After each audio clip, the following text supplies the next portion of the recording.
The selling point for consensus emanates from the ongoings in the county of Narok.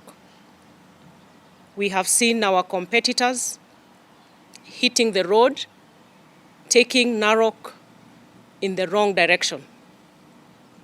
And my aspiration to be the governor of Narok, my ambition to be the governor of Narok, was pegged first and foremost on the unity of our county Narok.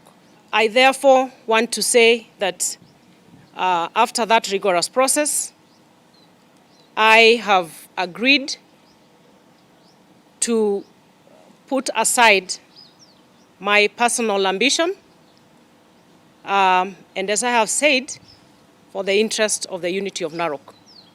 And my brother, Patrick Ole Ntutu, is the one we have agreed on to carry the flag of the UDA party for governorship.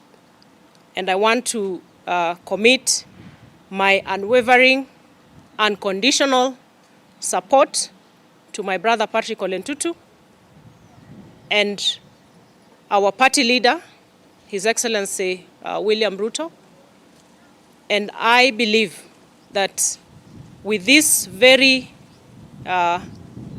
bold and good move between myself and my two brothers, we shall deliver the presidential vote to His Excellency William Ruto in Narok.